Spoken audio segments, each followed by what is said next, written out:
Michael Gove has stalked me my whole career. I hear architects say all the time, we bring all the value. It's a myth. If you cared about life safety, you would just sprinkle your buildings. You know, that's it. What's the best country to be an architect in? Oh.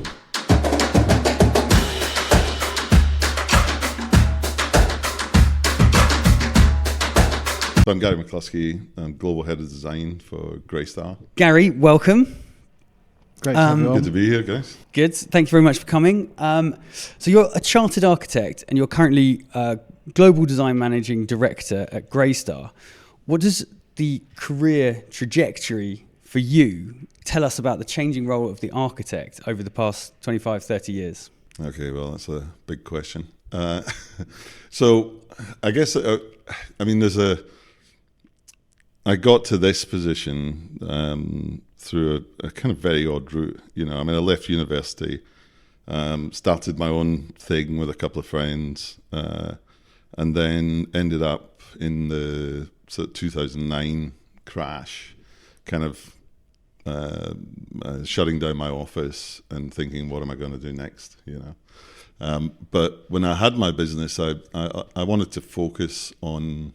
I didn't really want to do one-off houses or extensions or retail, or I kind of knew that I always wanted to work with development, you know, professional clients in the development industry, and I always wanted to work in housing, not anything else. I mean, a few friends had done some really interesting things in like Jimmy Faubert, you know, does amazing gallery spaces, you know, and that's a real, you know, skill in itself. But I was just always interested in housing.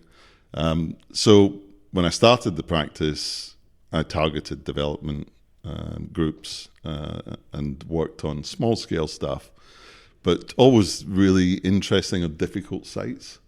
Some of them, in fact, almost all of them had already had a planning refusal.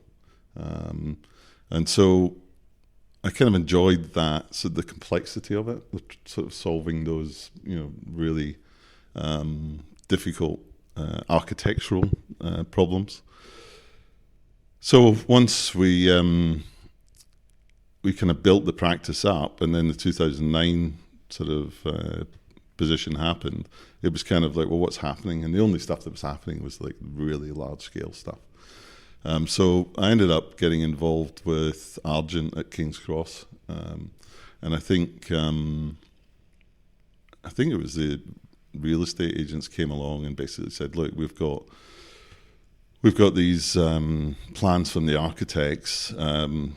We don't think they're very good, or they could be better. Mm-hmm. Could you have a look at them?" So I ended up kind of reviewing them and redesigning some of them, and then another agent came along and was like, well, I've got another building that, you know, could do with a bit of work.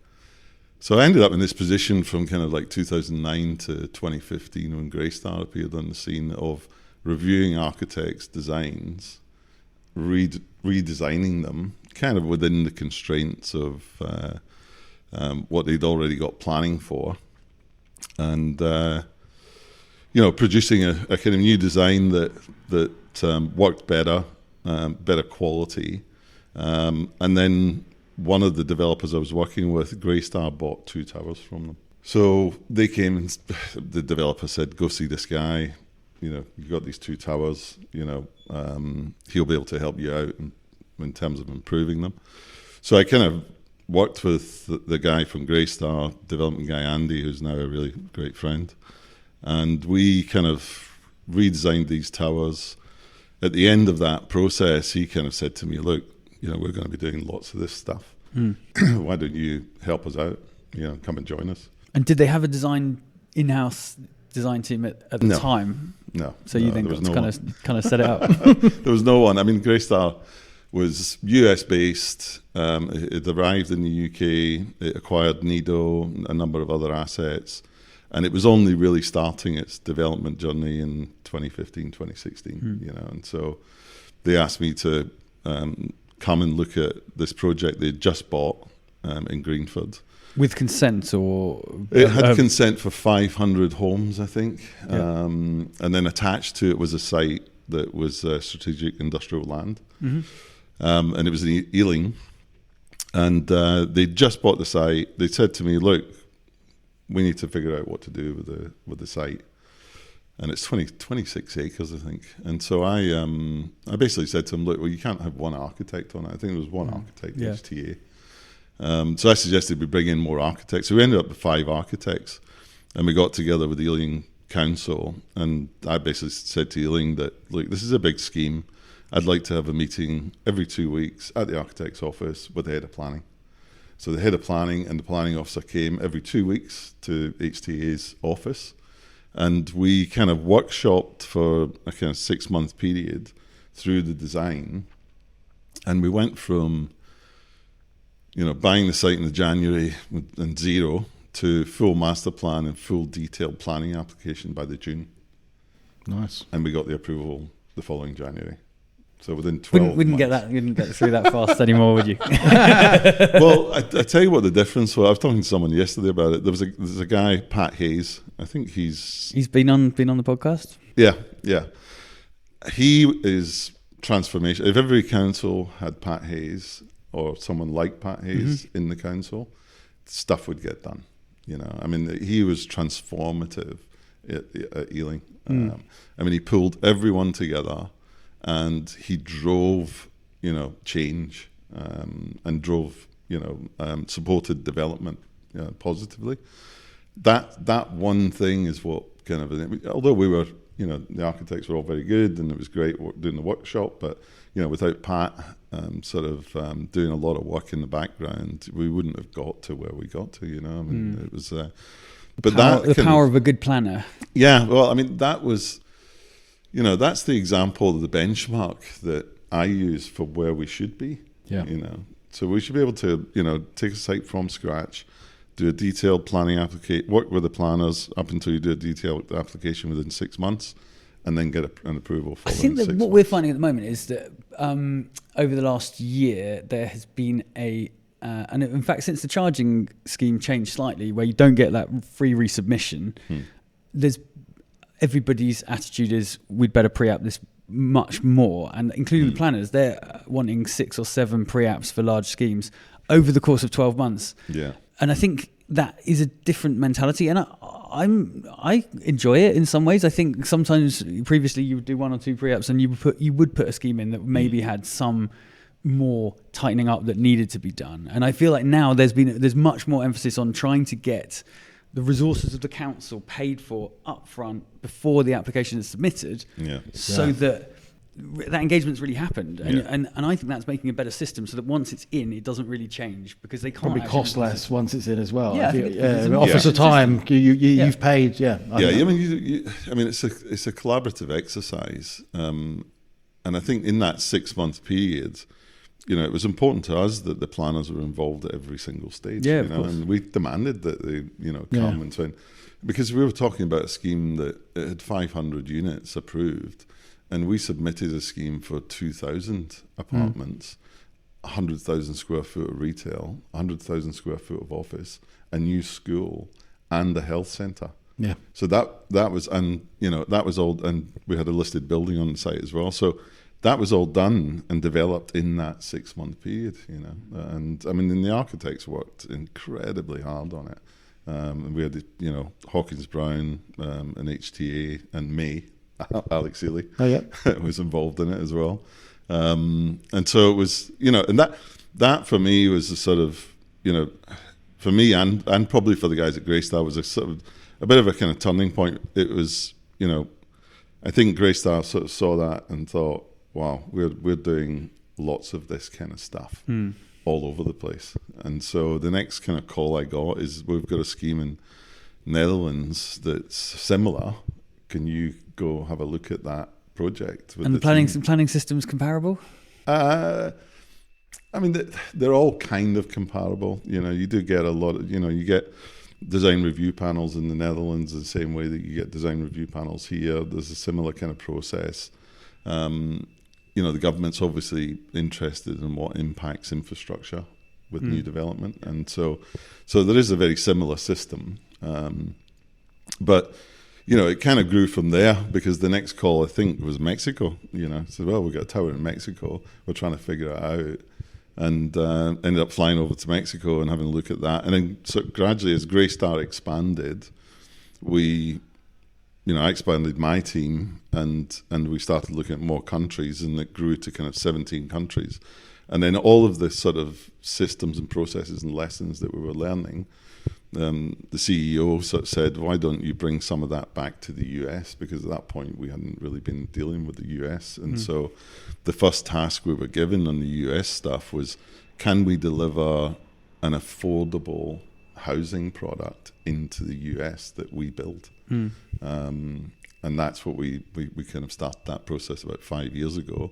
We've now got a modular factory in Pennsylvania, run by Andy Mest, who's the guy who originally came to the office and asked me to work on Greenford with him. Oh, really? Wow. He moved back to the US, and he now runs that. And now we're delivering, we call it essential housing out there.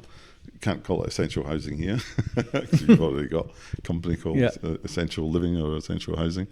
So yeah, the role kind of grew. There was no one else in the business, and so the role kind of grew with the business. And I kind of brought people in, that I'd worked with to work with me in my team. What size is your team now?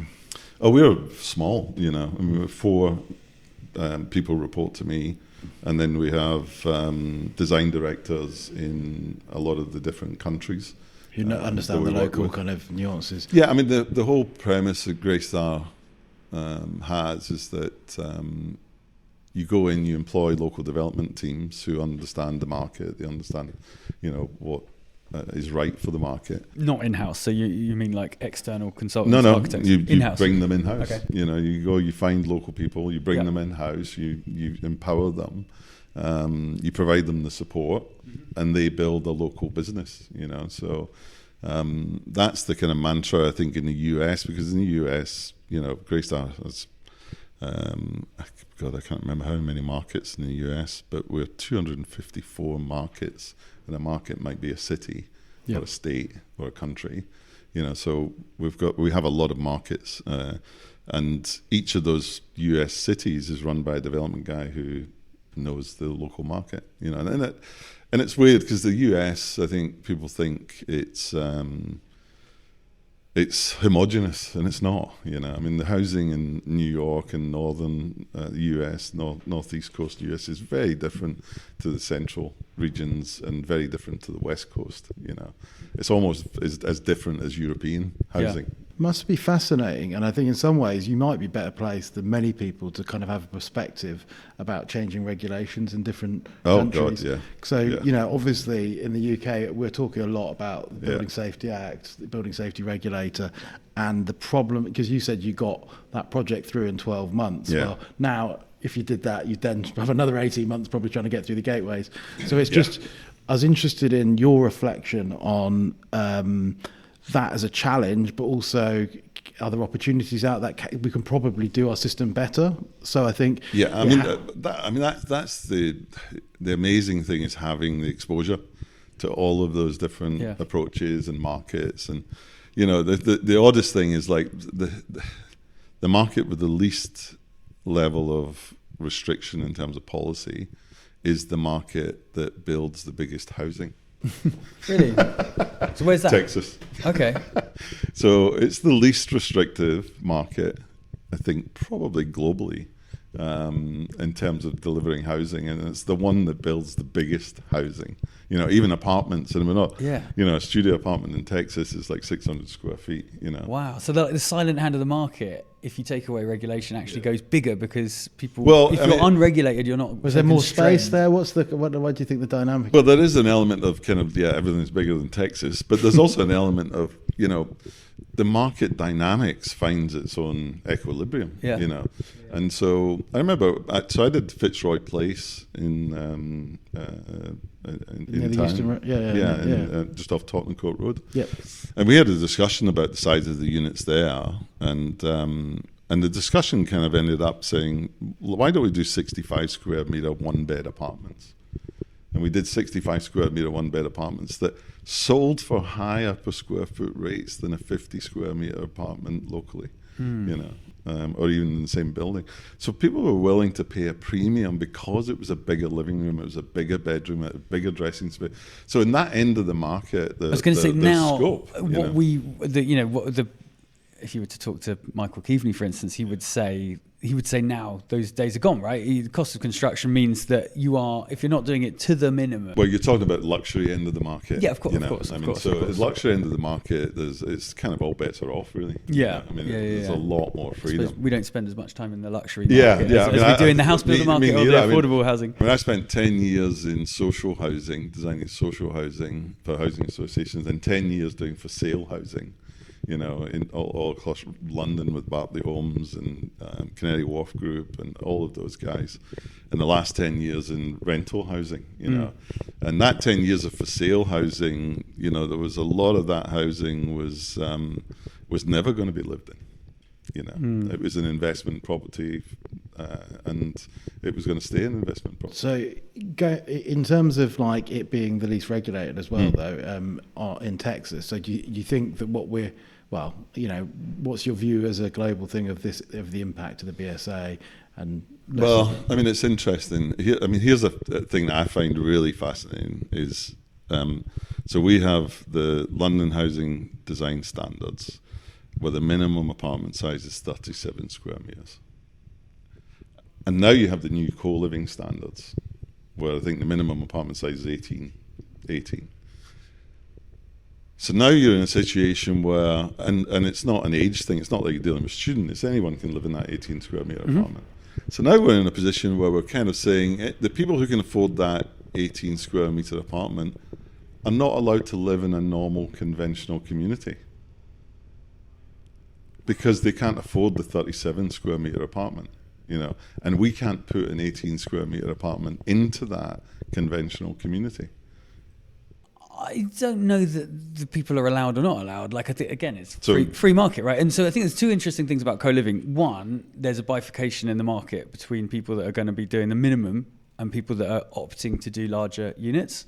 So Hub, which is Bridges, and Scape are all doing sort of 21, 23 as standard, because they think if you want to attract you're similar to your 65 versus 50 argument, people will pay more rent per square foot for a larger unit. They're opting to do that. And at 21 square meters, particularly if they're wider, they do feel more like a studio. Well, it's not really a criticism of the size of the unit, but what I'm saying is that if I went to the planners and basically said, here's a bunch of 3 beds at 80 square meters, and a bunch of 2 beds at 65 square meters, and a bunch of 1 beds at 50, and a bunch of studios at 37, and a bunch of studios at 18,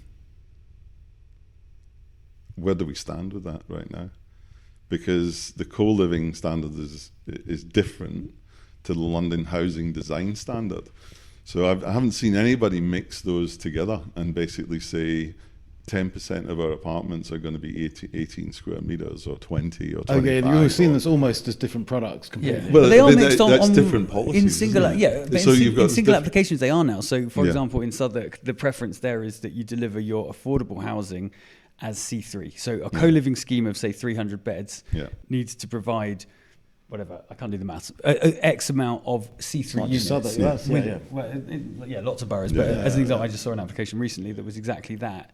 And so it's all managed together as rental, but it's either you rent a 3-bed or you can rent a co-live. But I'd imagine you don't have access to the co-live facilities, because those amenities are what you're paying for as well. You're getting 4 square meters per bedroom of amenity. Yeah, I think the requirement was 3 square meters you need for 18 square meters. Yes, it's 4 now as a minimum, and then 1. But I haven't seen. I mean, maybe that's news. That's news to me that there are schemes that are mixing both. Mm-hmm. Yeah, because if the site's big enough. Up until the point, I mean, that must be quite recent. But up until you couldn't sort of mix them together and have them in the same corridor and have 18. No, not the same corridor. Not the same corridor. They're separate cores within the same red line. Within separate cores, but the same red line. Yeah. So I suppose that's the point I'm making. Is sort of like, if you were, if you wanted to mix units and not, distinguish between apartment types and have the same corridor and have a range of apartments, and all of them are sharing amenity,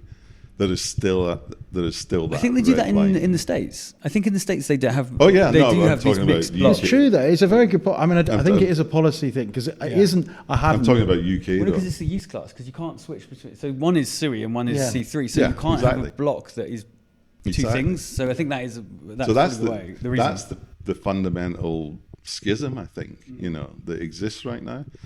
And that leads on to the point that apartment sizes are kind of controlled in lots of different countries. And a lot of the time there's a minimum standard that you can go as a base completely. And then in some countries there's a minimum standard depending on occupancy, like the UK. But all of them kind of, like the Netherlands accepts that you can have 18 square meter studios mixed in with 2-bed apartments. There's no differentiation. Yeah. And, you go to South America, you can do exactly the same thing. So in London, we've got this different use class, and you can't mix them. So the people who live in that 18 square meter can't live in a normal, alongside a normal community. Yeah, I see. And the way that the policy is set up just makes no sense from that basis, especially if you're sort of saying, well, let's provide 3 square meters. I mean, our average amenity provision for our rental product is 3 square meters, regardless of whether it's 18 square meters or 20 or 50 square meters. And so we're not in a position where we could sort of offer that range of units at those price points within the same building. Would you offer it? Do you think you would offer that as a product? Yeah, of course. Yeah, of course. I mean, why wouldn't you? Why is it not a subdivision of residential? You know what I mean? A sort of. It does seem strange that it's SUI rather than making C5 or you've already got the C class or C3A or whatever. Exactly. You kind of create a kind of like. And it just there's so many things in policy that are like that when you take a step back and you look at it and you look at what other people are doing around the world, and you kind of think, well, the Netherlands doesn't have a problem with this. They don't. They don't want to segregate. In Britain, we love to overregulate. we just enjoy it. Well. So this is question number 2 on the sheet of paper. Overregulation is a problem, but the problem specifically from our previous conversation, I knew that you wanted to talk about the changing role of the architect and what you see as the role of the architect or the control of the architect diminishing over time. Yeah. Part of my thesis was that this is partly overregulation.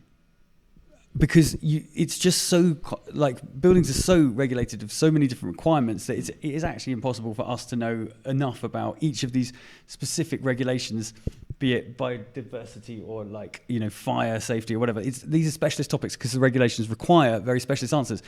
However, I've updated my thesis while we were talking because this is a global problem, right? If you talk to an American architect, they will tell you the same thing that a UK architect is saying, which is that we've lost our power over 30 to 50 years, and we are now just window dressing developers. A Texas architect would be likely to say that as much as a London architect. So my thesis might be wrong, because if they have less regulation, but they're still experiencing the same problem. Yeah, I think there's 2 different things in there, isn't there? One is the technical calculations that you have to do in order to create a building that loses heat at a certain rate and uses X amount of energy, which is the thing that we should all be able to do. And that's my argument. As an architect, I should be able to sit down and figure that out, as much as I should be able to figure out how much it costs to build that facade. And I think that's what we've surrendered, is that ability. Yeah. And what's happened is, we've kind of... I think we've kind of sort of backed ourselves into a corner, in a sense, and everybody else is taking the space. And even in the project management side of things, when we did the Greenford project, I mean, it's like a 2,000 apartment development that we were about to take through planning. And Andy, who, I was just joining Greystar, and Andy was like, should we get a project manager? And I said, no. I turned to HTA and I said, look, you're the architect. You run all the other architects. You manage the whole process. We'll pay you for it, but you do it. because I don't want a third party coming in between me and the architects. Yeah. You know, Our experience as project management recently has led us to want to set up a project management arm, because either you don't have a project manager, in which case we do it, but we don't charge anything for it, or you do have a project manager and you bang your head against the brick wall going, I could do this better. So we're like, do you know what the answer is? We'll just set up a project management company called something slightly different, and we'll cross-sell our services. Well, exactly, but now you can get paid twice, so why not? Yeah, no, I mean, look, definitely, I'm all for it. I mean, I think it's super important that as an architect, you understand all of the parameters that you're dealing with in a building and with policy and, you know, everything around what you're producing as an architect, and that you can manage a team, you know, and I think that's critical to, you know, what we should be able to do as an architect. And I think it's where, you know, I mean, you only have to look at any criticism from the profession towards the education system to realise that, you know, we don't get that kind of training. But are you not an example of that sort of an action, in that you are a qualified architect when you've gone into a slightly different kind of role? You know, you're no longer at the drawing board drawing. And I think sometimes I design more now really interesting. than I ever designed. Oh, interesting. Which was, I think, what the point of my first question was, that your career is demonstrating what has happened, which is that if architects want to actually be responsible for design, they should go and work for Mount Anvil or, you know, like Greystar, or because you are right, that's where the action is. We are way downstream as the architects who are being appointed by the developers. I sit down with HTA and we talk about the design and we move the building, and we can have a discussion and debate about how the urban spaces should work at a really interesting level, you know. And, you know, I'll jump on the drawing board and I'll draw some blocks or some plans, or I'll model it in SketchUp. You know, I still do that. I mean, it's one of the things I don't want to surrender. Interesting. You know, I mean, the nice thing about the role that I do is that I get to design all the time, and that's the most amazing thing. And you know, it goes. I think you know, one of the things about having a small team is that, you know, we rely on the local architects to have that discussion and that debate, but for them to kind of understand the local context and to run with the ideas, and then we give them feedback, and it's, you know, it's got to be a very collaborative process. And if they can't figure something out, we'll draw it for them and we'll give them it, you know. And so my team can jump on a drawing and plan an entire apartment building and give it back to the architect if they have an issue, you know. Do you think they think you're the best client or the nightmare client? The client that can draw everything and AutoCAD themselves. I can't work out if it's a good client or a bad client. Yeah, it's a difficult one, actually. That's a difficult one. I mean, I'm pretty friendly with all the architects. You know, we haven't fallen out, you know. And so, but I think the point is, it's sort of like, look, the project's the important thing. Not the fact that you're the architect. Exactly. That's and so if anybody comes with an ego, it's just never going to work, you know. And you know, if I put an idea down and the architect says, well, yeah, I'm not very keen on that, and I say, well, what would you do? And they say, oh yeah, I'd probably do that. I'm like, great, yeah, let's do that. You know. And I think it has to. I mean, it has to be like that. I think that is where the point in the conversation where you hit the nail on the head, that it has to be about the project or the kind of thing. And I think sometimes the architecture debate can poor us architects, and no one else cares, right? You know, outside that, it's about how do we make the project better and what can we add to that. And I think that is where it's a fundamentally important discussion. There's a myth, right, that I became very aware of years ago, which I hear architects say all the time: we bring all the value. It's a myth. You're part of the value equation. You know, the guy who brings the site and does the land deal probably generates the most profit for the entire business. You know, the guy who comes along at the end and gets a sale for an apartment, if you're in the for sale space, and gets 20% more than the neighbor, you know, the neighboring building. I mean, he's adding a lot of value, you know, and you have to think that all of that value add and all of that profit, I mean, all developers reinvest that into building more housing, you know. It's not like someone's sitting back and, you know, just taking all the money and then they're running off. Every time they're making profit, it gets reinvested, and so the development business grows, you know. So they're investing more and more, and it's why developers, you know, you see them going bust, because they're constantly reinvesting all of the profits into growing their business. And when the market turns, you can be heavily exposed if you're highly leveraged, And so, you've got to be reasonable with leverage. Bartley Homes are brilliant at this. I mean, Bartley Homes, Tony Paisley would build a war chest, basically, and he'd make sure that he always had cash right there because he knew that this cycle would turn. Yeah, but he had that money so he could go in and buy all the distressed assets when the times were bad. To keep his business running. Yeah. I mean, that's exactly why he did it. Yeah. And so he knew the cycle was going to come. So he would have the money set aside. And when the cycle came, he would take the hit on the current projects that he was delivering. Yeah.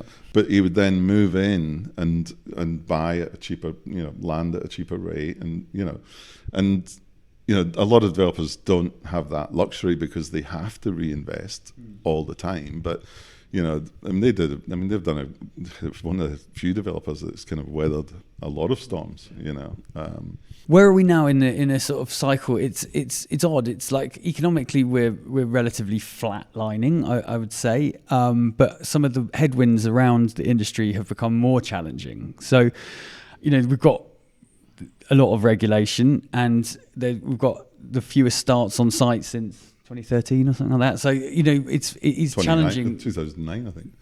Yeah. What Greystar is obviously an American fund. They get to pick what countries they can operate in around the world. And I have heard sort of rumours of American funds going, do you know what, we can't be arsed with London. It's too hard. We can't be arsed with the UK. No, Are you finding that sentiment? Yeah, so we're not a fund. We're an investment management business. We do have a fund, but all of our capital, majority of it comes from pension funds. And it comes from pension funds all over the world. I mean, Greystar's expansion is really interesting because what actually happened was that UK pension funds were investing in multifamily in the US. And Australian pension funds were, investing in multifamily in the US, because that product, gives you a constant rate of. Pension funds don't want to put money into something and then get a whole load of money back. They want a constant stream of income. That's exactly what they're looking for, and a steady growth. They don't want to hit the cycles of buy and sell and all of those kind of things. And so the reason why Greystar expanded was not because they suddenly thought, we want to go conquer London. It's because all the investors around the world who were investing in the US basically said, you need to come here and build this product in Australia, build it in Brazil, build it in, they were keen to actually take that whole model and bring it back to their own country. And that's how the expansion actually happened. It was kind of, all of these pension funds globally are investing in the product in the US, and then, we took the product from the US and brought it to those local countries. But I think, your point on the state of the market. The worst thing that ever happened to us was Brexit, and that's just really disrupted supply chains and impacted skilled labor. And then we had COVID, which has really sort of damaged interest rates, and caused inflation as we sort of pay for it. So you take those sort of four things, and then we sort of do the crazy thing of increasing regulation on top of it, And we bring in new fire regulation, we bring in new sustainability regulation, and we bring in a new gateway process. So you've already got an industry that was, I think the industry sort of 3 years ago was saying, look, we're in trouble. This is getting really difficult. The interest rates were just killing everybody. And then, the gateway comes in, which I was at a round table about 2 months ago, and they were asking every developer around the table, and there was someone from government there. But they were asking everyone, how has the new gateway impacted your business? And they went around, and everybody was like, we were delaying projects 12 months. One developer had been waiting 9 months. They had a completed building. They'd been waiting 9 months for the Gateway 3 approval.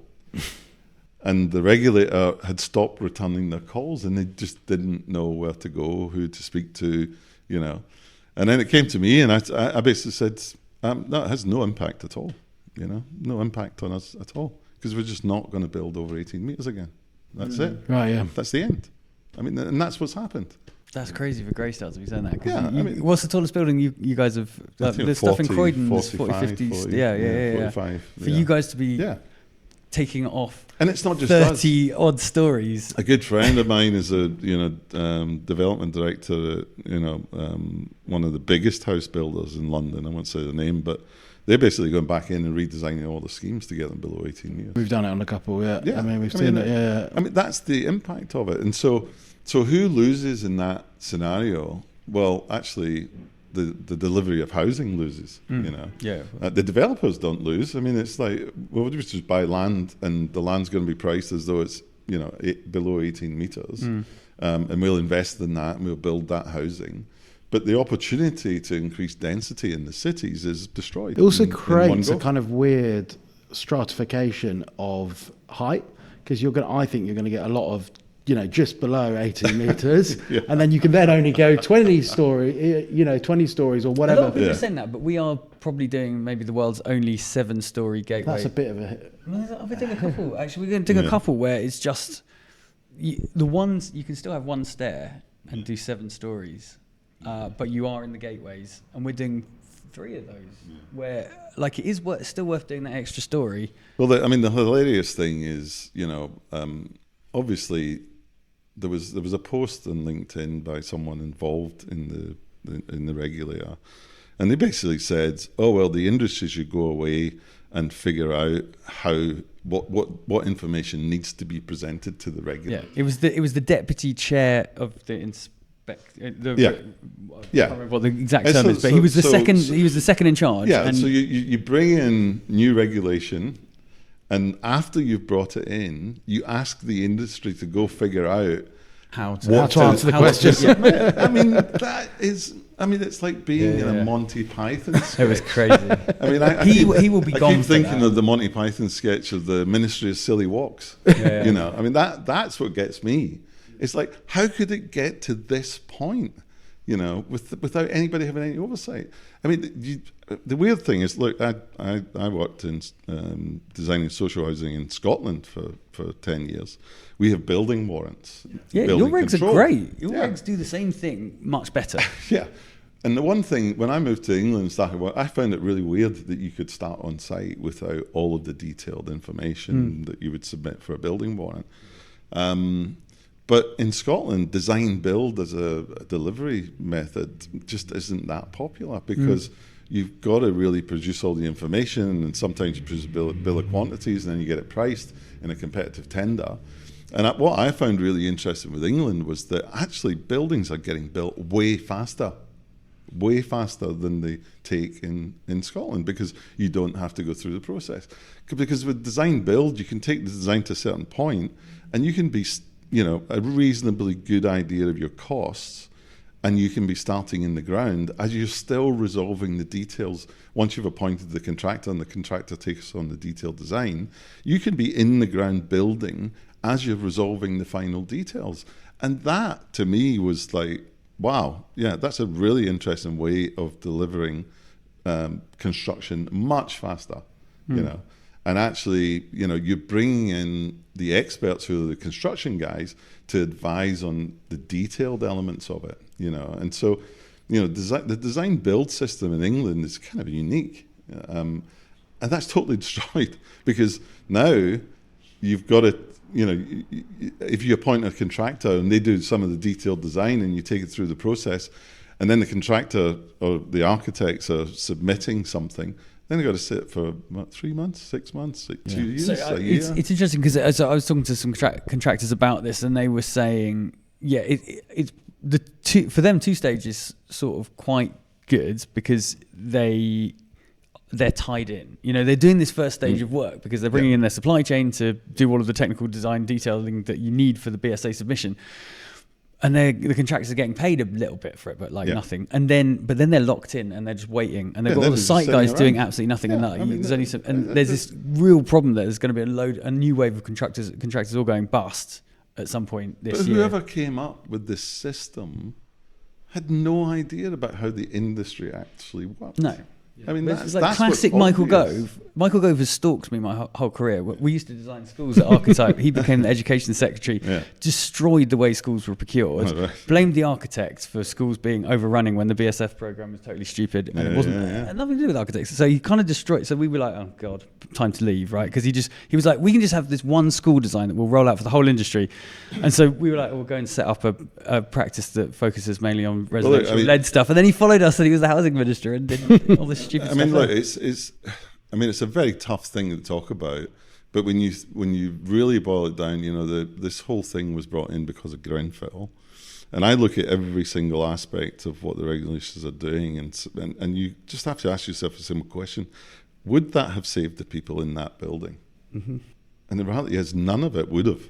2 stairs would not have saved. No, but the first things that happened when the building regulations were changed, sort of almost immediately afterwards, we then built a 12-story building under that regime. So it's pre-BSA, and we actually did a second stair. Yeah. That building was super safe. It was totally non-combustible. It had 2 stairs. It had evacuation lifts. That was enough. That first round of changes was enough to make really, really, really safe buildings. It would make it better. But the reality is, if Grenfell had 2 stairs, it wouldn't have saved anyone. No, but the non-combustible cladding. If it had 2 stairs, it wouldn't have saved anyone, because those stairs were compromised, and that's why no one could escape. I mean, there was all sorts of kind of things about the management of the building. There was obviously, the fridge fire. Fridges cause fires.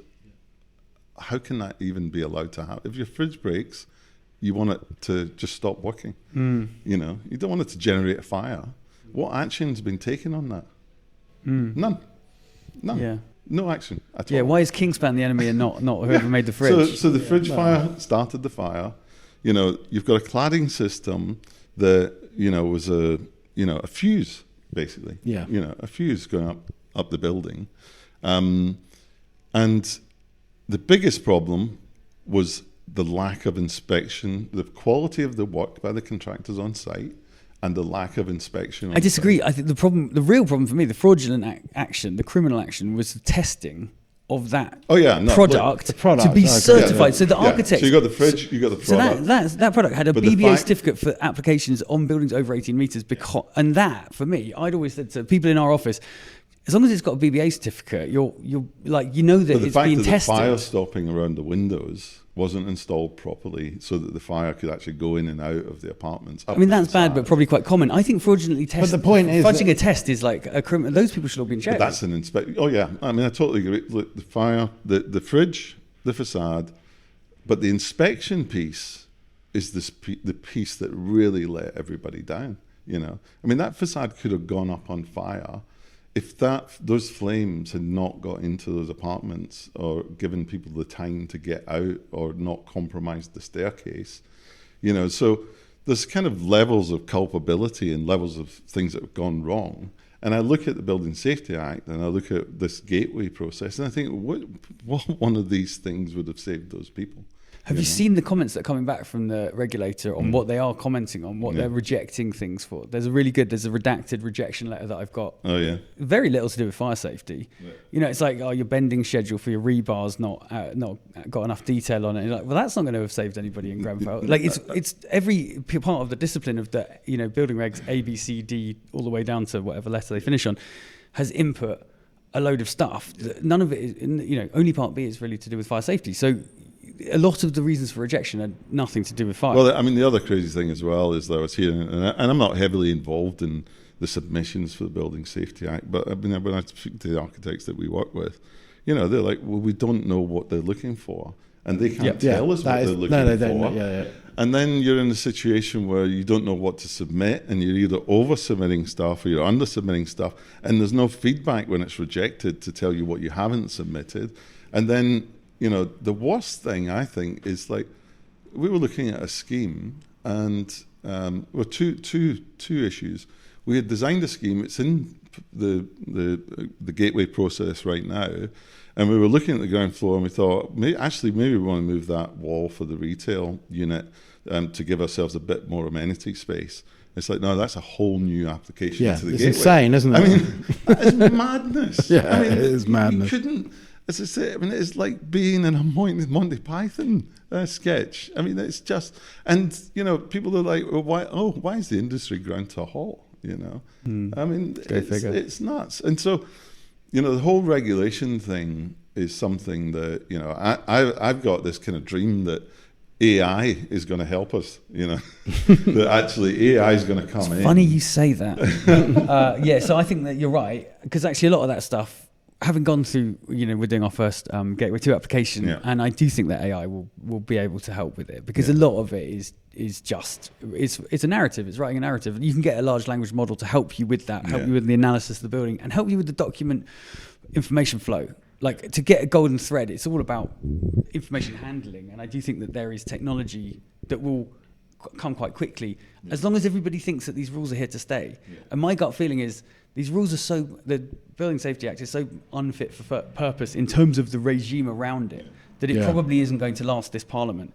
So nobody's going to invest a lot of money in an AI solution to something they don't think is going to stick around. A simple solution would be actually just take the Scottish building regulations. Yeah, they seem great.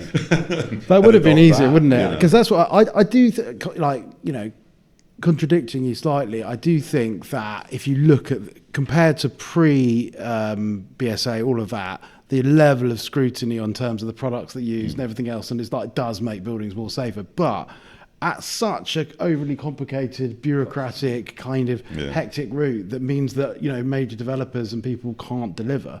So I think there must be, like, we all don't want the tragedy of Grenfell, but it feels like the wrong solution and not understanding the industry. Well, the question to ask is, would it have saved lives? You know, and if it didn't, then why are we introducing it? Because we did have a system which was actually incredibly effective. And, you know, the idea that, look, everywhere else in the world, over a certain height, you require 2 staircases. Yeah. Right? UK was an anomaly. We were an outlier, It was an anomaly. But the problems that we've had with that strategy have been absolutely minimal.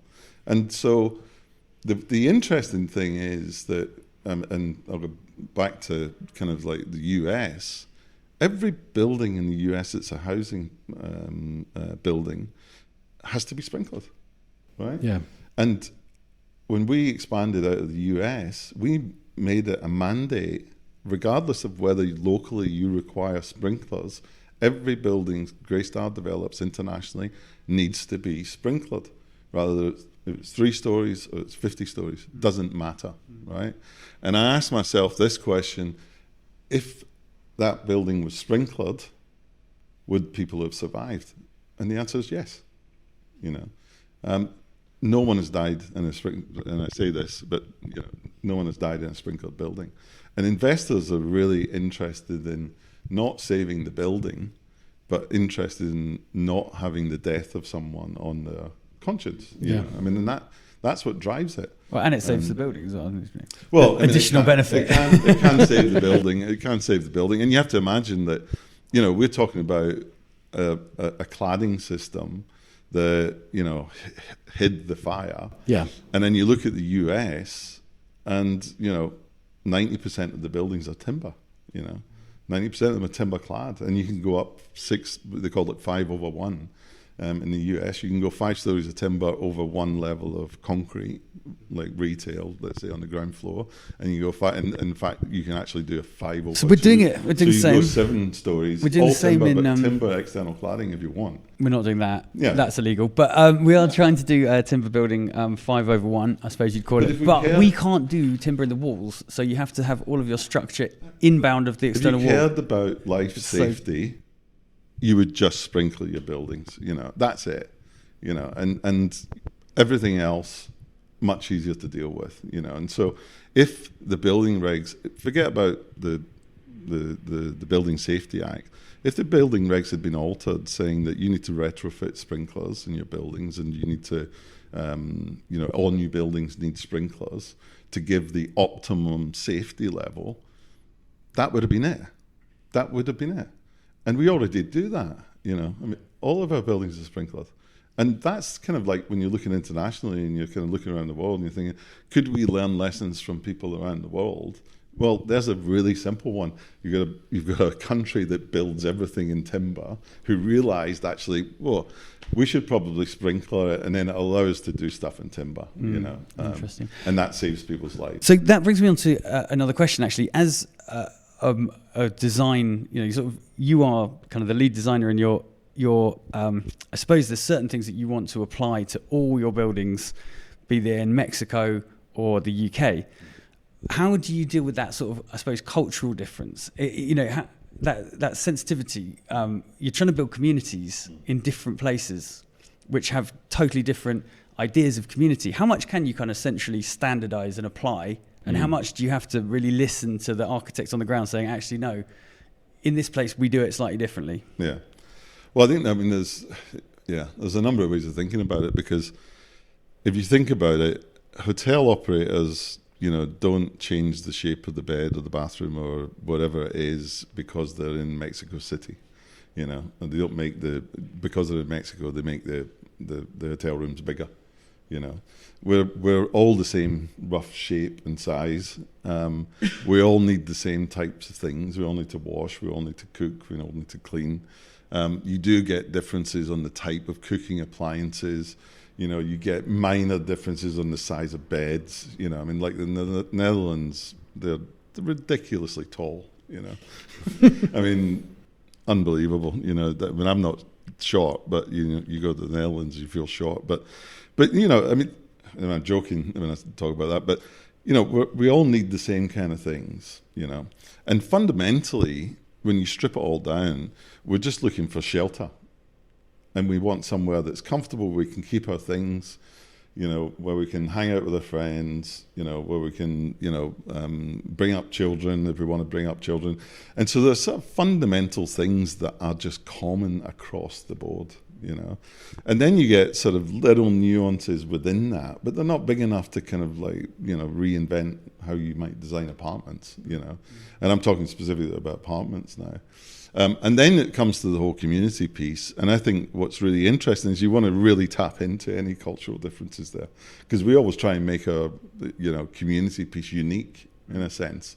Even though we're doing a building, let's say in West London and one in Bermondsey, we'll use different interior designers. We'll ask them to come up with different concepts. We'll work with the architects on different approaches, how we might organize it. Maybe we'll put, amenity on the. Well, we tend to always put amenity on the roof because it's, the argument is that if you're in a studio apartment, you can have a penthouse lifestyle, basically. So there's certain things that we can think, it's important to have amenity on the roof, but the type of amenity might be, slightly different. The way we manage it might be slightly different, but it's different across. We're in student, we're in plus 55 housing. We're doing, essential housing or attainable housing in the US. So we're sort of in a different range, and so the way you manage those apartments and how you organize amenity is different even across those. And so, to your point, it's you've got to work with the local designers and architects and try and tease out of them, what can we do that's fun? What can we do that's interesting and fun? And so I think, that's the key for us. It's not to kind of control everything on the design. It's to kind of work collaboratively with the local architects and interior designers and figure out something that people will want to live. Totally. There's a fundamental thing that Greystar have is Greystar make money for the investors by building successful communities. And that's it. If you build a place that people want to live, then actually you'll generate the returns for your investors. So, how the urban spaces work, how the amenity spaces work, how the rooftop terraces work, how the apartments work is critical to the whole thing for the entire lifespan of the building. And the one thing that's really important, which, a lot of people don't think about, is you can have a terrible, terrible building, really badly designed, if you've got an amazing community manager, they'll make it work, you know. And so the way that your managers and the people who are running the community interact with the people who live in the building is just as important as the building, you know, and how great the building is to live in. You know, it's they go hand in hand. You know, so the whole operations side. I mean, our entire business is kind of, you know, 75% operations, if not greater.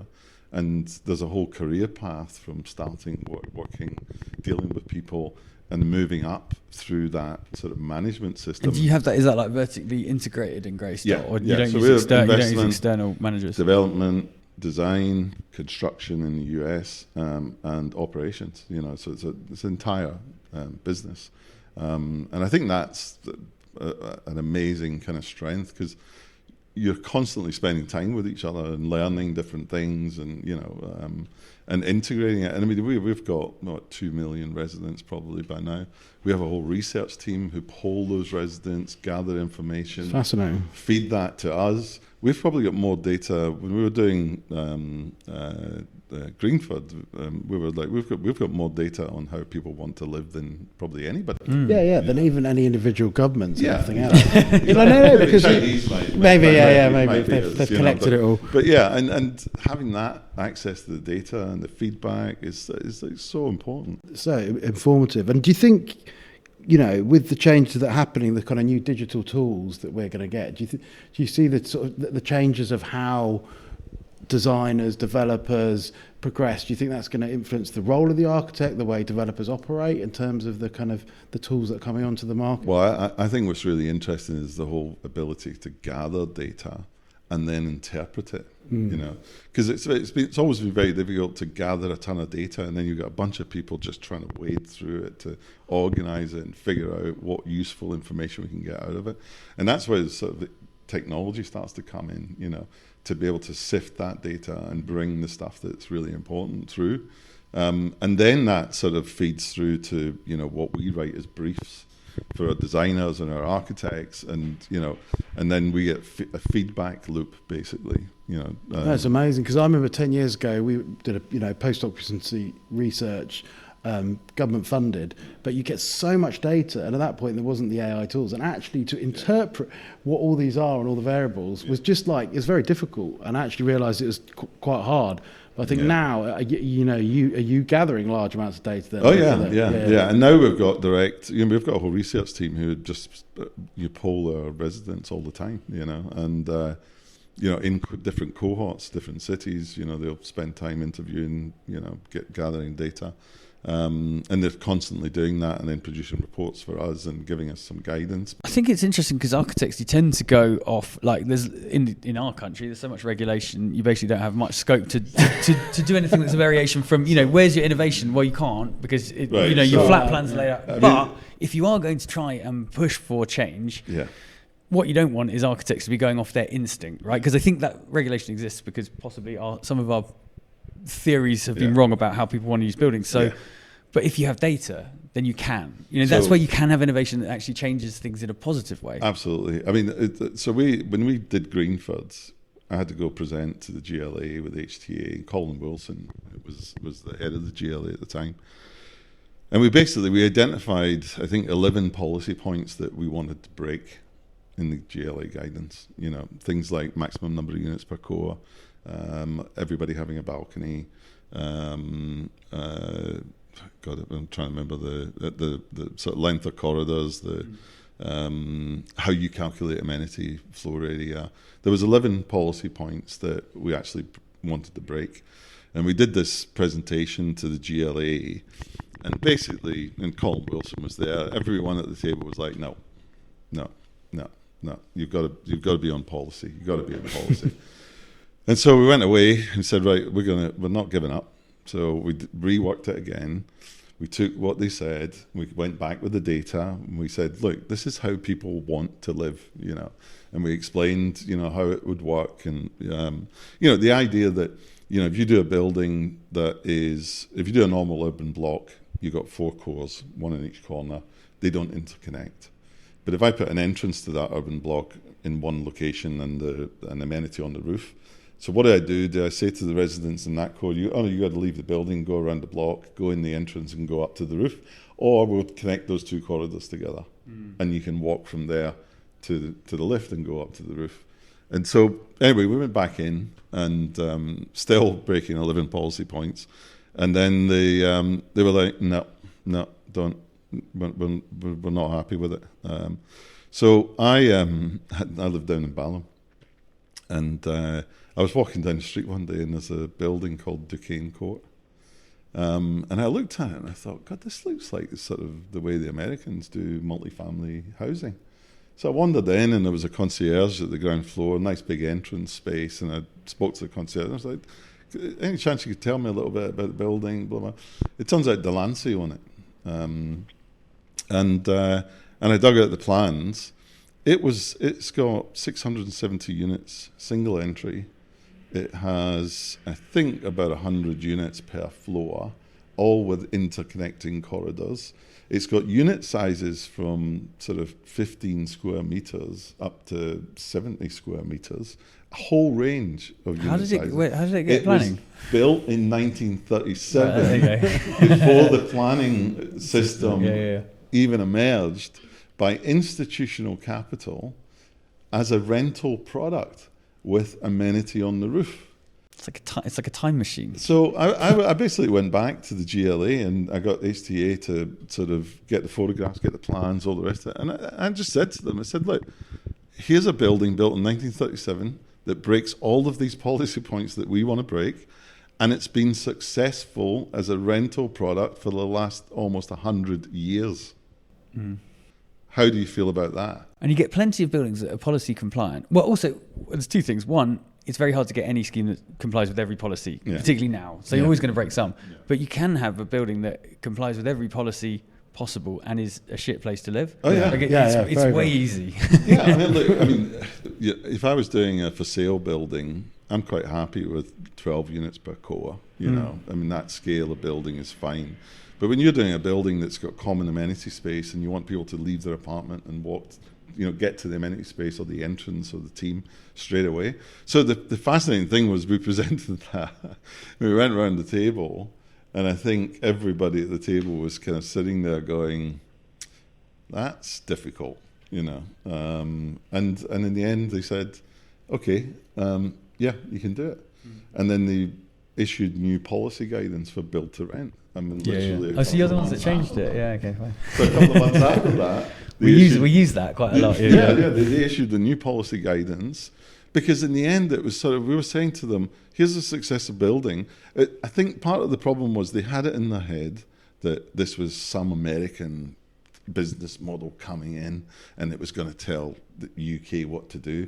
And as soon as I said to them, no, this is a UK idea, that evolved here, it evolved here. And the reason why everyone had forgotten about it, because 1937, then you get the war, then you get the post-housing boom. Investors weren't investing in housing, private investors weren't investing in housing, or institutional investors, because the government was building so many houses. And so suddenly it disappeared. I don't even think Delancey knew that they had that building, I mean, they knew they had it, but they didn't understand the implications of a building that. And this is where I have the whole problem with policy. Here you've got a building that's not policy compliant and still successful today, and it has apartments that are 15, 20 square meters that rent for $800 a month, and apartments that are much more much bigger and rent. So it covers a whole broad, and that brings us right back to the whole nature of what are we trying to solve for by setting minimum apartment sizes in the first place? Or any policy. Like, so I'm a sustainable libertarian. It's my new day. I've self-identified. No idea what that means, but let me break it down. There's a climate emergency, and so when we're focusing on what regulations are important to us, we should definitely have that one in mind. Yeah. Whereas I think most regulations in the UK, well, other than the ones that focus on things specifically towards environment, stuff around fire makes it very, very hard to build out of natural materials. Yeah. So, and pretty much everything just forces you down the route of using cementatious materials. Yeah. And I think if you were to try and use market forces to allow people the choice to use more natural materials, like make it cheaper, give them tax rebates for using more sustainable buildings, then the sort of hand of the market would then build more timber buildings. You'd have to come out with solutions for how you fire protect things, but like the regulation shouldn't be saying you can't use these materials. It should be saying you need to keep people safe. Yeah. But I mean, look, why are we doing 18 square metre co-living buildings? It's because apartments are too expensive. Mm-hmm. You know? I mean, that's why we're doing it. So when you set the standard and you say 37 square metres is the minimum studio, it's a one-person studio. But you can't control how people live. You know, 90% of studios are occupied by couples. You know, I mean, what are the government going to go in and go? No, no, you have to move out. You know? This is the only one person. You know, and then what about one-bed apartments? You know, I've seen one-bed apartments where it's two people sharing, and they've converted the living room, and this is really common, convert the living room into one bedroom, and the bedroom is getting used as a bedroom. And so the whole idea of, well, what is a one bed, two person, right? So you're saying that 50 square meters is a price point. That one bed, two person is really kind of geared towards a single demographic. It's a couple who are both earning money. But what if I've got one bed? What if I've got two people and one of them is a single parent and the other one's a child? You know. So now they still have it's still a two-person apartment, but they've only got one bedroom. You know. So why don't we have, you know, a two-bedroom 50 square meter two-person? And if you look at if you actually look at the GLA guidance, it goes, you know, one bed one person, one bed two person, two bed three person. It's sort of like, well, where's the two-bed two-person? You know, where's the two-bed two-person that caters for single-parent families? That caters for people who want a separate study office. Caters for people who are sharers. You know, who are still two people. And then you add in the whole ridiculousness of now you can build apartments at 18 square meters for one person to live in. You know, so why then do you even need the regulation of 37 and 50? Because you're not going to go tap on the door and say how many people are living in here. You know, I've bought my apartment.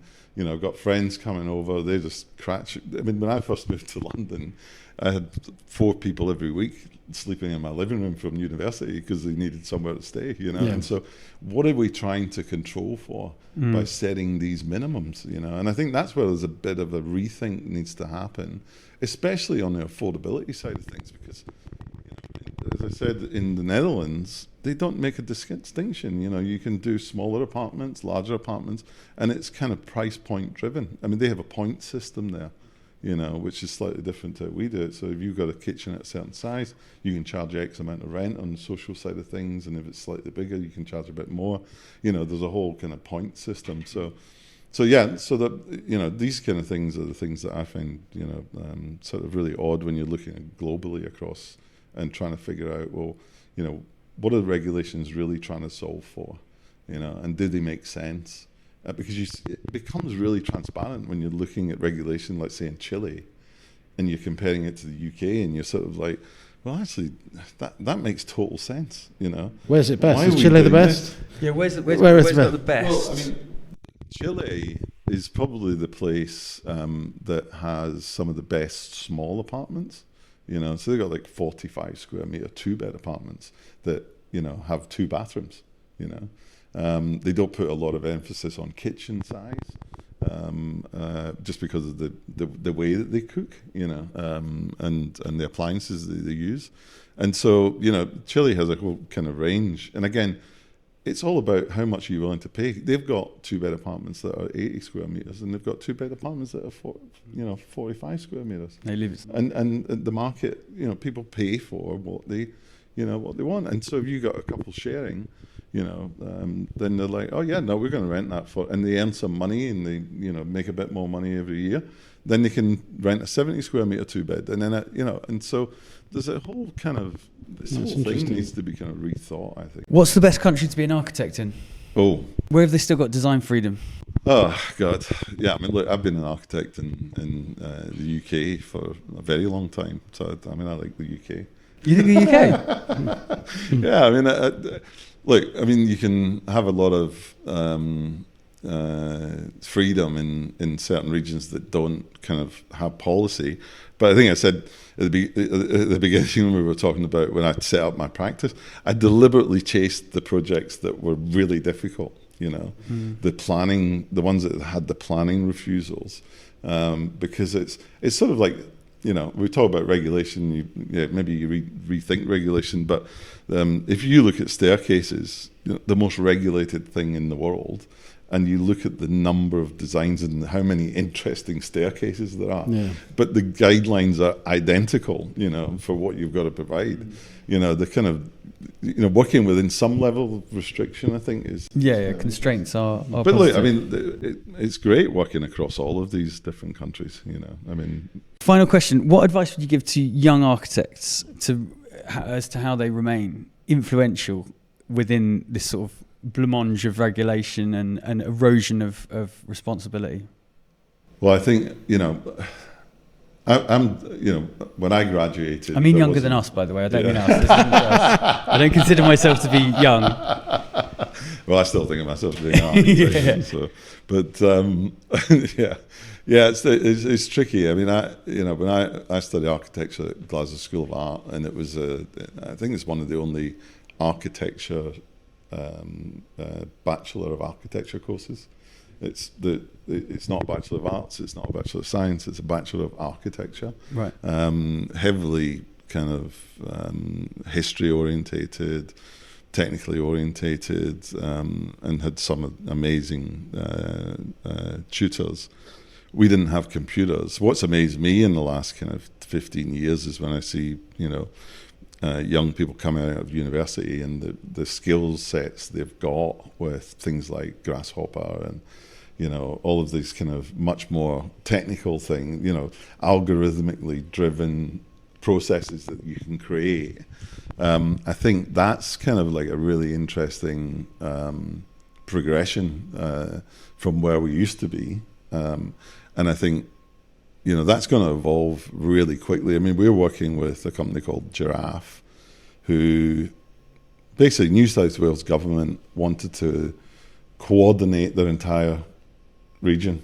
And so they appointed WSP and this company Giraffe to build a platform where they could 3D visualize all of the different departments and they could all see what each other was doing. Okay. And then it was all run by a back-end database.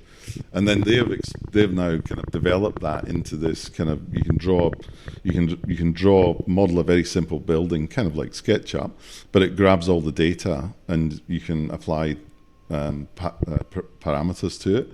And so, we've kind of used that to, build example models of buildings or apartments, and then you apply that construction costs to it, and development values and rent values and operational costs.